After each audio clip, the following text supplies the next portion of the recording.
Set परीक्षा महाराष्ट्र राज्य paper क्रमांक 1 संशोधन शिक्षण आणि संशोधन अभिक्षमता या टॉपिक्सवरती आजचा हा व्हिडिओ आपल्याला 50 प्रश्नांसाठी तयार करायचा आहे। 1 तासाचा पेपर असतो। पहिला पेपर 100 मार्क्स असतात। प्रत्येक प्रश्नाला 2 गुण। सर्व प्रश्न सोडवणे हे अनिवार्य असतात। पेपरच्या खाली दिलेली सूचना इंग्लिशमध्ये आणि मराठीमध्ये दोन्ही भाषेमध्ये असते। ती सर्व सूचना वाचून प्रश्न सोडवण्यासाठी सुरुवात करायची। चला आपण सुरुवातीला पहिला प्रश्नांपासून सुरुवात करूया। प्रश्न क्रमांक पहिला, एका बाजूला इंग्लिशमध्ये दिलेले प्रश्न आणि एका बाजूला मराठीमध्ये दिलेले आहे। ज्या विद्यार्थ्यांचं इंग्लिश मीडियम असेल त्या विद्यार्थ्यांनी इंग्लिश मीडियम मधून प्रश्न वाचून घ्यायचे आणि सॉल्व्ह करायचे। जे मराठी मीडियमचे विद्यार्थी त्यांनी मराठीमध्ये सॉल्व्ह करायचे आहे। पहिला पेपर जो आहे तुमचा सेट परीक्षेचा सामान्य पेपर पहिला 1 हा सर्वांसाठी सारखा असतो। पहिला प्रश्न आहे, खालीलपैकी अध्यापनाचा मुख्य उद्देश कोणता आहे? 4 पर्याय, त्या 4 पर्यायामधून एक पर्याय आपल्याला निवडायचा आहे। पर्याय 1 पैसे कमावणे, बी विद्यार्थ्यांना परीक्षेसाठी तयार करणे, सी शिक्षण आणि विकासास मदत करणे, डी अभ्यासक्रम पूर्ण करणे। या चारही पर्यायांपैकी या प्रश्नाचं उत्तर आहे ऑप्शन नंबर सी, शिक्षण आणि विकासास मदत करणे। अध्यापनाचा मुख्य उद्देश विद्यार्थ्यांच्या ज्ञान, कौशल्य, क्षमता आणि सर्वांगीण विकासाला चालना देणे हा आहे। त्यानंतर प्रश्न क्रमांक दुसरा, ब्लूमच्या वर्गीकरणानुसार ब्लूम्स टॅक्सॉनॉमी संज्ञानात्मक उद्दिष्टांची मांडणी डॅश स्तरांपासून तर डॅश स्तरांपर्यंत केली जाते। आपल्याला हे रिकामी जागा आहे ते भरायचे आहे। पर्याय हे खालच्या ते उच्च, बी उच्च ते खालच्या, सी सोप्या ते कठीण, डी कठीण ते सोप्या। ते चारही पर्यायांपैकी या प्रश्नाचं उत्तर ऑप्शन नंबर ए, खालच्या ते उच्च। म्हणजे इथे खालच्या लिहायचं आहे आणि इथे उच्च। म्हणजे बघा, ब्लूमच्या वर्गीकरणानुसार संज्ञानात्मक उद्दिष्टांची मांडणी खालच्या स्तरापासून तर उच्च स्तरापर्यंत केली जाते। म्हणजे संज्ञानात्मक उद्दिष्टांची मांडणी ही साधारणपणे सोप्या पातळीपासून तर उच्च पातळीच्या विचार क्षमतेकडे केली जाते। त्यानंतर प्रश्न क्रमांक 3, खालीलपैकी चांगल्या अध्यापनाचे लक्षण कोणते नाही? पर्याय हे विषयाचे ज्ञान, बी संवाद कौशल्य, सी वैयक्तिक पूर्वग्रह, डी विद्यार्थ्यांमध्ये रस। ते या चारही पर्यायांपैकी या प्रश्नाचं उत्तर आहे ऑप्शन नंबर सी, वैयक्तिक पूर्वग्रह। चांगल्या अध्यापनासाठी विषय ज्ञान, संवाद कौशल्य आणि विद्यार्थ्यांविषयी आस्था आवश्यक आहे। वैयक्तिक पूर्वग्रह हा चांगल्या जे अध्यापनाचा जो आहे गुण नाही आहे। चला प्रश्न क्रमांक आता 4 नंबर पाहूया। प्रश्न क्रमांक 4, घटनात्मक मूल्यमापन फॉर्मेटिव्ह इव्हॅल्युएशन केव्हा केले जाते? पर्याय सत्राच्या शेवटी, बी अध्यापन संपल्यानंतर, सी शिक्षण प्रक्रियेदरम्यान, डी धडा सुरू करण्यापूर्वी। या चारही पर्यायांपैकी या प्रश्नाचं उत्तर ऑप्शन नंबर सी, शिक्षण प्रक्रियेदरम्यान। संरचनात्मक आपल्या रचनात्मक घडणारे जे मूल्यमापन आहे, शिक्षण आहे, अध्ययन आहे, प्रक्रिया सुरू असताना हे केले जाते।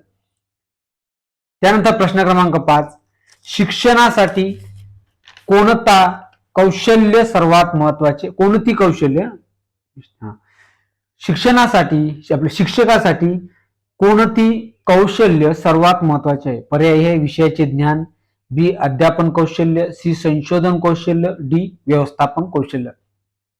हे चारही पर्यायांपैकी या प्रश्नाचं उत्तर ऑप्शन नंबर बी, अध्यापन कौशल्य। शिक्षकासाठी विषय ज्ञानाकरिता जे विषय ज्ञान आहे त्यासोबत प्रभावी अध्यापन कौशल्य अत्यंत महत्वाचे असते यामध्ये। त्यानंतर प्रश्न क्रमांक 6, खालीलपैकी कोणते बाह्य प्रेरणेचे उदाहरण आहे? पर्याय वैयक्तिक समाधान, बी चांगले गुण मिळवणे, सी विषयात रुची, डी आत्मसाक्षात्कार। या चारही पर्यायांपैकी या प्रश्नाचं उत्तर ऑप्शन नंबर बी, चांगले गुण मिळवणे।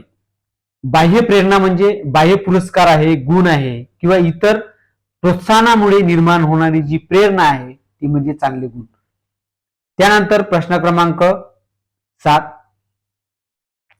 कृती संशोधन ऍक्शन रिसर्च कोणाद्वारे केले जाते? पर्यायी हे विद्यार्थ्यांद्वारे, बी मुख्याध्यापकाद्वारे, सी शिक्षकांद्वारे, डी निरीक्षकाद्वारे.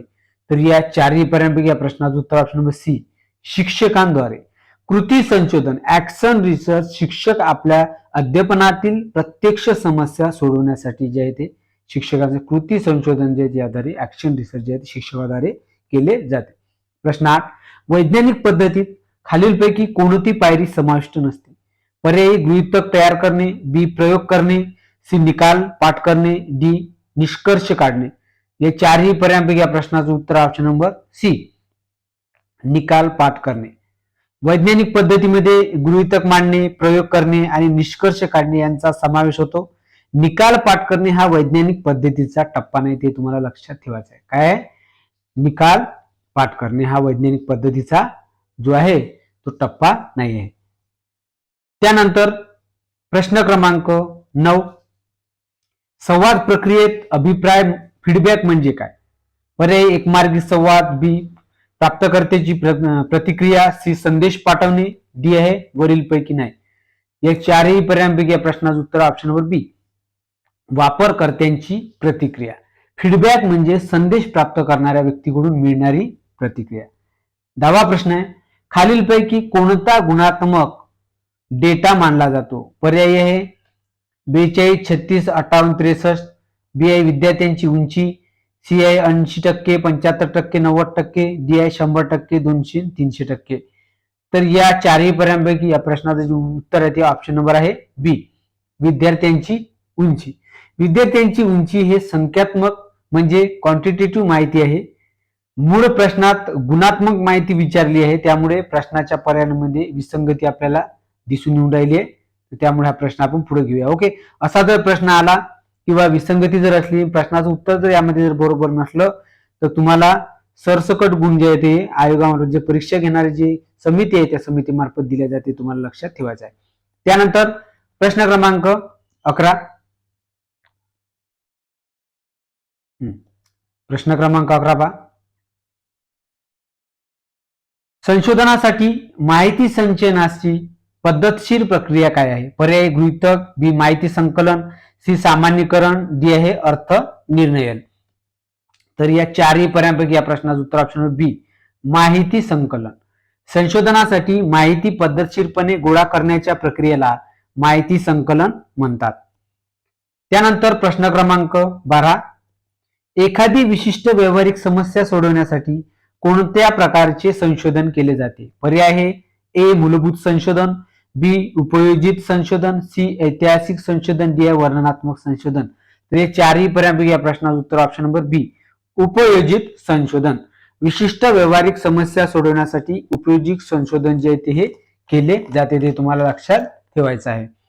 त्यानंतर प्रश्न क्रमांक 13 पाहूया, खालीलपैकी प्राथमिक माहितीचा स्रोत कोणता आहे? पर्याय पाठ्यपुस्तके, बी विश्वकोश, सी वृत्तपत्रे, डी आहे मुलाखती. हे चारही पर्यायांपैकी या प्रश्नाचं उत्तर ऑप्शन नंबर डी मुलाखती जे आहे ते प्राथमिक स्रोत आहे. संशोधन एखाद्या व्यक्तीकडून थेट माहिती घेतो तेव्हा संशोधक जो आहे तो संशोधन करणाऱ्या एखाद्या व्यक्तीकडून जेव्हा थेट माहिती घेतो तेव्हा मुलाखत हा प्राथमिक माहितीचा स्रोत ठरतो. त्यानंतर प्रश्न क्रमांक 14, चाचणीची विश्वसनीयता म्हणजे काय? पर्याय चाचणीची वैधता, बी चाचणी निकालांची स्थिरता, सी चाचणीची कठीण पातळी, डी चाचणीची वस्तुनिष्ठता. या चारही पर्यायांपैकी या प्रश्नाचं उत्तर ऑप्शन नंबर बी चाचणी निकालांची स्थिरता. रिलायबिलिटी म्हणजे चाचणीच्या निकालांमध्ये सातत्य किंवा स्थिरता असणे.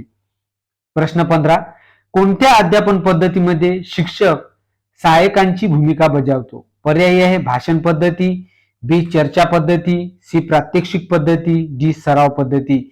या चारही पर्यायांपैकी या प्रश्नाचं उत्तर ऑप्शन नंबर बी चर्चा पद्धती. चर्चा पद्धतीमध्ये बघा विद्यार्थी मित्रांनो, चर्चा पद्धतीमध्ये शिक्षक विद्यार्थ्यांना मार्गदर्शन करतो आणि फ्लेबिलिटी म्हणजे जे सुलभकर्ता आहे ते म्हणून त्यांची भूमिका पार करतो. तर हे काम जे आहे ते शिक्षक करत असतो चर्चा पद्धतीमध्ये. त्यानंतर पाहूया 16 प्रश्न. प्रश्न क्रमांक 16, शिक्षणशास्त्र हा शब्द डॅश यास संदर्भित करतो. पर्याय विषयवस्तू, बी अध्यापनाची कला आणि शास्त्र, सी शैक्षणिक धोरण, डी मूल्यांकन प्रक्रिया. या चारही पर्यायांपैकी या प्रश्नाचं उत्तर ऑप्शन नंबर बी अध्यापनाची कला आणि शास्त्र. पेडगॉजी म्हणजे अध्यापनाची जे कलाशास्त्र आणि अध्यापनाशी संबंधित तत्वांचा अभ्यास करत असतो. प्रश्न 17वा, खालीलपैकी कोणते रूपात्मक मूल्यांकनाचे उदाहरण आहे? पर्याय बघा 17वा नंबर. खालीलपैकी कोणते रूपात्मक मूल्यांकनाचे उदाहरण आहे? पर्याय वार्षिक परीक्षा, बी घटक चाचणी, सी मंडळ परीक्षा, डी स्पर्धा परीक्षा.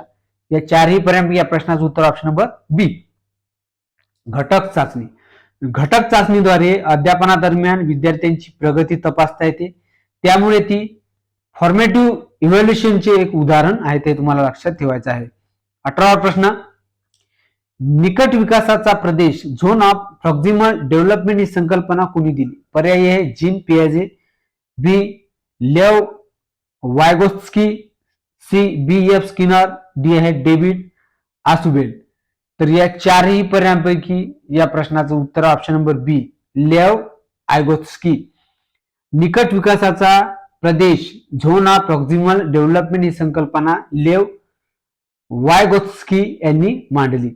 त्यानंतर प्रश्न क्रमांक 19, प्रक्षेपित प्रतिमांच्या वापराचा समावेश कोणत्या शैक्षणिक साह्यात होतो? पर्याय नमुने, बी आहे नकाशे तक्ते, सी ओव्हरहेड प्रोजेक्टर, डी आहे फळा.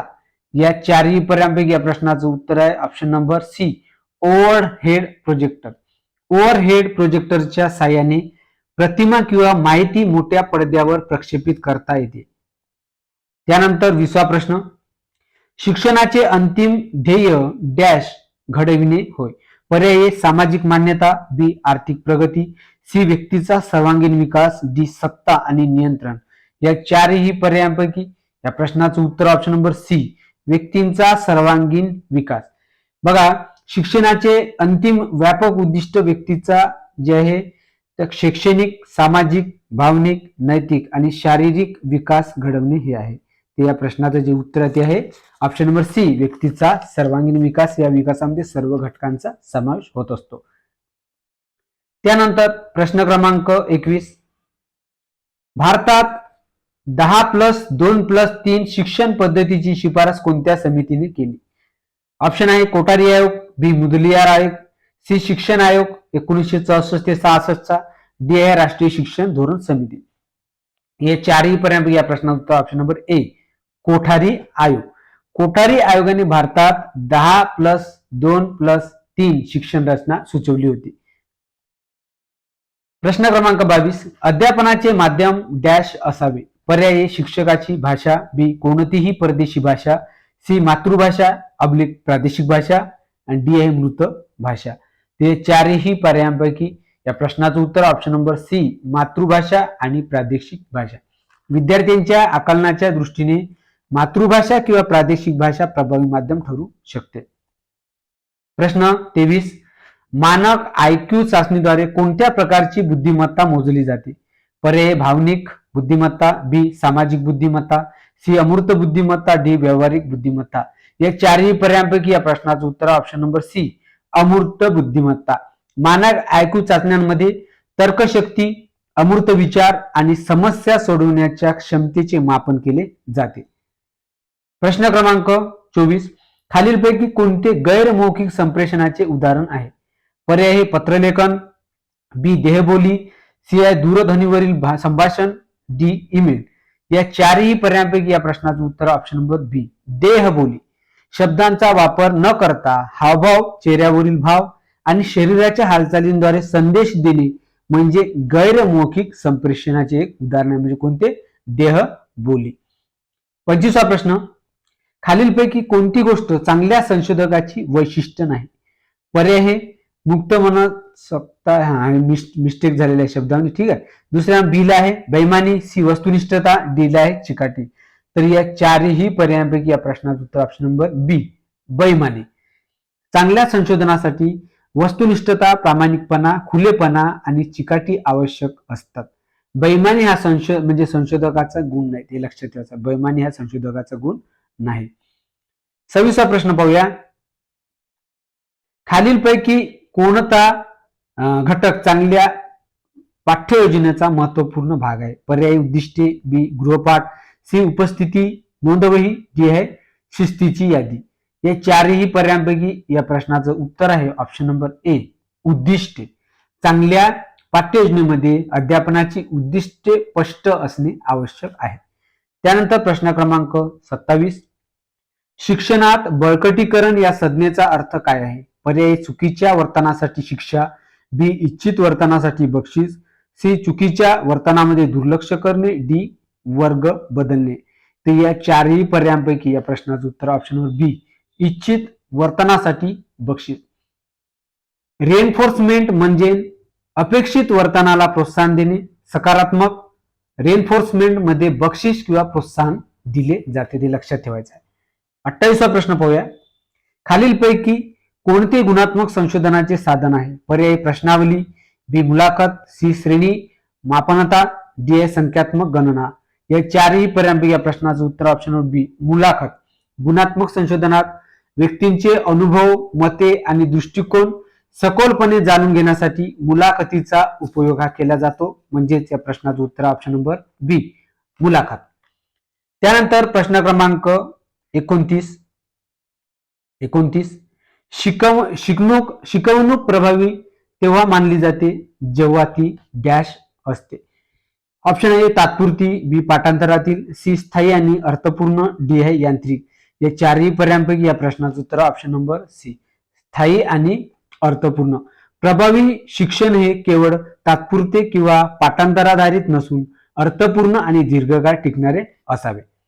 त्यानंतर प्रश्न क्रमांक 30, खालीलपैकी कोणती समारोपात्मक मूल्यांकनाची तंत्र आहे? पर्याय लघु चाचणी, बी घटक चाचणी, सी गृहकार्य, डी आहे वर्गातील संभाषण. तर या चारही पर्यायांपैकी या प्रश्नाचं उत्तर ऑप्शन नंबर बी घटक चाचणी.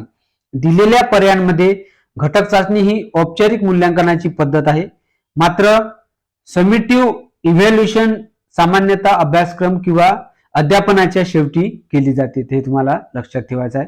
त्यानंतर प्रश्न क्रमांक 31, खालीलपैकी कोणता पर्याय समीक्षात्मक विचारसरणीचे सर्वोत्तम वर्णन करतो? पर्याय माहिती पाठ करणे, बी प्रत्येक गोष्ट खरी मानणे, सी निर्णय घेण्यापूर्वी माहितीचे वस्तुनिष्ठ विश्लेषण करणे, डी इतरांकडून नक्कल करणे.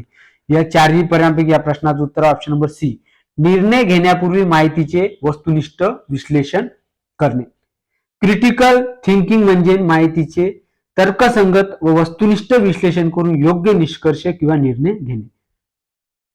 प्रश्न क्रमांक 32, ब्लूमच्या वर्गीकरणानुसार अध्ययनाचे मूल्यांकन एकूण किती पातळ्यांमध्ये केले जाते? पर्याय 3, बी 4, सी 5, डी 6. हे चारही पर्याय या प्रश्नाचं उत्तर ऑप्शन नंबर डी 6 मूल्यांकन आहे. एकूण अध्ययनाचे एकूण 6 पातळ्यांमध्ये केले जाते, ज्यामध्ये पारंपरिक ब्लूम्स टॅक्सॉनॉमी मध्ये 6 संज्ञानात्मक पातळ्या होत्या, ज्यात ज्ञान, आकलन, उपयोजन, विश्लेषण, संश्लेषण आणि मूल्यमापन या 6 जे आहे त्या 6 मूल्यांकन पातळ्या आहे. यामध्ये ब्लूमच्या वर्गीकरणामुळे अध्ययनाचे मूल्यांकन या 6 पातळ्यांमध्ये केले जाते. कोणत्या कोणत्या बघा, ज्ञान, आकलन, उपयोजन, विश्लेषण, संश्लेषण आणि मूल्यमापन. त्यानंतर 33वा प्रश्न, खालीलपैकी कोणती परिमाणात्मक संशोधन पद्धत आहे? पर्याय केस स्टडी, बी सर्वेक्षण, सी निरीक्षण, डी मुलाखत. या चारही पर्यायांपैकी या प्रश्नाचं उत्तर ऑप्शन नंबर बी सर्वेक्षण. सर्वेक्षण ही मोठ्या संख्येतील व्यक्तींकडून संख्यात्मक माहिती मिळवण्यासाठी वापरली जाणारी संशोधन पद्धत आहे. त्यानंतर 34वा प्रश्न, 6 ते 14 वर्ष वयोगटातील मुलांसाठी विनामूल्य व सक्तीचे शिक्षण सुनिश्चित करणारा भारतातील कोणता कायदा आहे?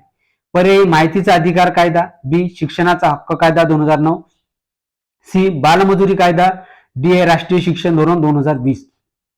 या चारही पर्यायांपैकी या प्रश्नाचं उत्तर ऑप्शन नंबर बी शिक्षणाचा कायदा 2009 हा आहे.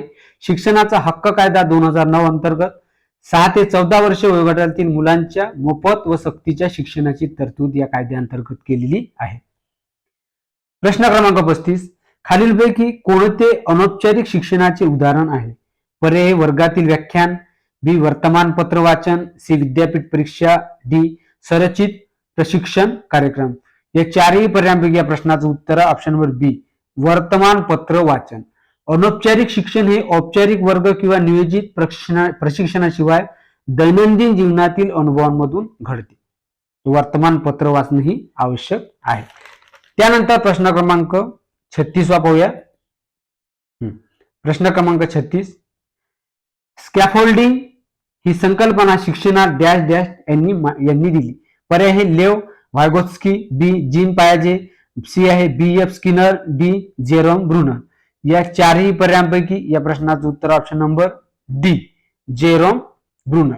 अध्यापनातील स्कॅफोल्डिंग ही संकल्पना जेरोम ब्रुनर यांच्या शैक्षणिक कार्याशी संबंधित आहे. प्रश्न क्रमांक 37. खालीलपैकी कोणती गोष्ट चांगल्या शिक्षकाची वैशिष्ट्य आहे? पर्याय हे चांगला संवाद कौशल्य, बी फक्त विषयाचे ज्ञान, सी अधिकार व कठोरपणा, डी विद्यार्थ्यांशी संवाद टाळणे. या चारही पर्यायांपैकी या प्रश्नाचं उत्तर ऑप्शन नंबर ए चांगला संवाद कौशल्य. प्रभावी शिक्षकासाठी विद्यार्थ्यांशी स्पष्ट, परिणामकारक आणि एकात्मक संवाद साधणे ही आवश्यक आहे. प्रश्न क्रमांक 38. गुणात्मक संशोधनात माहिती सामान्यतः डॅश द्वारे गोळा केली जाते. पर्याय प्रश्नावलीद्वारे, बी मुलाखतीद्वारे, सी संख्यात्मक चाचण्यांद्वारे, डी प्रामाणिक साधनांनी. या चारही पर्यायांपैकी या प्रश्नाचं उत्तर ऑप्शन नंबर बी मुलाखतीद्वारे. गुणात्मक संशोधनात व्यक्तींचे अनुभव व मते सखोलपणे समजून घेण्यासाठी मुलाखतीचा वापर केला जातो. त्यानंतर प्रश्न क्रमांक 39. रूपात्मक मूल्यमापनाचा मुख्य उद्देश डॅश असतो. पर्याय हे सत्राच्या शेवटी विद्यार्थ्यांना गुण देणे, बी शिक्षण व शिक्षण प्रक्रिया सुधारणा करणे, सी विद्यार्थ्यांची क्रमवारी लावणे, डी उत्तम विद्यार्थ्यांची निवड करणे. या चारही पर्यायांपैकी या प्रश्नाचं जे उत्तर आहे ते आहे ऑप्शन नंबर बी शिक्षण व शिक्षक प्रक्रिया सुधारणा करणे. कोणता आहे? शिक्षक प्रक्रिया सुधारणा करणे, अध्यापन प्रक्रिया सुधारणा करणे. फॉर्मेटिव्ह असेसमेंटचा जो मुख्य उद्देश विद्यार्थ्यांच्या अडचणी ओळखून शिक्षण अध्यापन प्रक्रिया सुधारण्याचा असतो, ते तुम्हाला लक्षात ठेवायचं आहे. त्यानंतर प्रश्न क्रमांक 40. खालीलपैकी कोणता उद्देश भावनिक किंवा अभिवृत्ती क्षेत्राशी संबंधित आहे?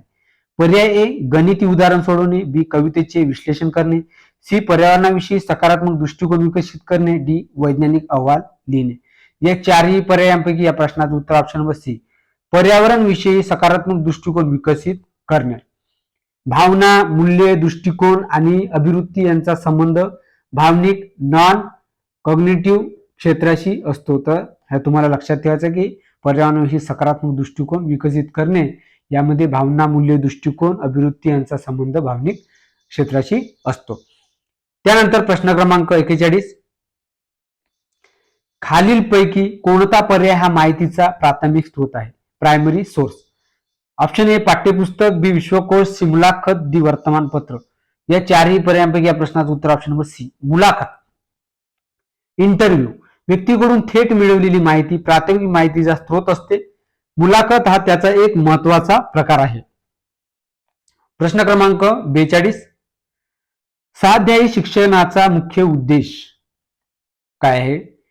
पर्याय दिले अभ्यासक्रम कमी करणे, बी सहकार्यात्मक शिक्षणास प्रोत्साहन देणे, सी स्पर्धा वाढवणे, डी शिक्षकाची जागा घेणे. या चारही पर्यायांपैकी या प्रश्नाचं उत्तर ऑप्शन नंबर बी सहकार्यात्मक शिक्षणास प्रोत्साहन देणे. सहकार्य शिक्षणास प्रोत्साहन देणे. पीअर टीचिंग मध्ये विद्यार्थी एकमेकांना शिकवतात, त्यामुळे सहकार्य, सहभाग आणि परस्पर शिक्षणाला यामध्ये प्रोत्साहन मिळते. त्यानंतर प्रश्न क्रमांक 43. भारताच्या संविधानातील कोणता कलम सार्वजनिक रोजगाराच्या बाबतीत संधीची समानता हमी देते? पर्याय ए कलम 14, बी कलम 15, सी कलम 16, डी कलम 17. या चारही पर्याय या प्रश्नाचं उत्तर ऑप्शन नंबर सी कलम 16. भारतीय संविधानातील कलम 16 सार्वजनिक रोजगाराच्या बाबतीत समान संधीची हमी देते. त्यानंतर प्रश्न क्रमांक 44. वर्गात बळकटीकरण रेन्फोर्समेंट तेव्हा सर्वाधिक प्रभावी ठरते जेव्हा ते डॅश डॅश. ऑप्शन आहे विलंबित, बी तात्काळ, सी क्वचित, डी अनिश्चित. या चारही पर्याय या प्रश्नाचं उत्तर आहे ऑप्शन नंबर बी तात्काळ. अपेक्षित वर्तनानंतर रेन्फोर्समेंट त्वरित दिल्यास ते वर्तन अधिक प्रभावीपणे दृढ होण्याची शक्यता असते. प्रश्न क्रमांक 45. खालीलपैकी कोणता पर्याय हा अनुभवात्मक शिक्षण तंत्र आहे? पर्याय हे व्याख्यान ऐकणे, बी नोट्स वाचणे, सी विज्ञान प्रयोग करणे, डी तथ्य पाठ करणे. या चारही पर्यायांपैकी या प्रश्नाचं उत्तर ऑप्शन नंबर सी, विज्ञान प्रयोग करणे. प्रत्यक्ष कृती आणि अनुभवातून शिकणे म्हणजे अनुभवात्मक शिक्षण. विज्ञान प्रयोग हे त्याचे एक उत्तम उदाहरण आहे. त्यानंतर प्रश्न क्रमांक 46, खालीलपैकी कोणते आयसीटी साधन शिक्षणामध्ये सर्वसाधारणपणे वापरले जाते? पर्याय ए फळा, बी पॉवर पॉईंट सादरीकरण, सी प्रोजेक्टर, डी आहे पाठ्यपुस्तक. तर या चारही पर्यायांपैकी या प्रश्नाचं उत्तर ऑप्शन नंबर बी, पॉवर पॉईंट सादरीकरण. पॉवर पॉईंट सादरीकरण अध्यापनामध्ये आयसीटीच्या वापरासाठी पॉवर पॉईंट प्रेझेंटेशन हे मोठ्या प्रमाणावर वापरले जाणारे साधन आहे. प्रश्न क्रमांक 47, स्वकल्पना सेल्फ कन्सेप्ट या संज्ञेचा अर्थ डॅश डॅश आहे. पर्याय आहे ए इतर लोक आपल्याला कसे पाहतात, बी आपण स्वतःला कसे पाहतो, सी आपण समाजात कसे वागतो, डी आपली शारीरिक रचना. तर या चारही पर्यायांपैकी या प्रश्नाचं उत्तर आहे ऑप्शन नंबर बी, आपण स्वतःला कसे पाहतो. सेल्फ कन्सेप्ट म्हणजे व्यक्ती स्वतःबद्दल काय विचार करते आणि स्वतःकडे कसे पाहते याची मानसिक कल्पना म्हणजे स्वकल्पना, सेल्फ कन्सेप्ट. 48वा प्रश्न आहे, मापनामध्ये विश्वसनीयता रिलेबिलिटी म्हणजे परिणामांची डॅश डॅश.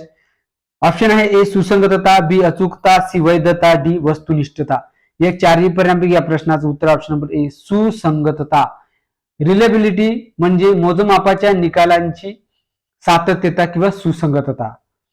त्यानंतर प्रश्न क्रमांक 49, युजीसी नेट ही परीक्षा घेण्याची जबाबदारी खालीलपैकी कोणत्या संस्थेची आहे?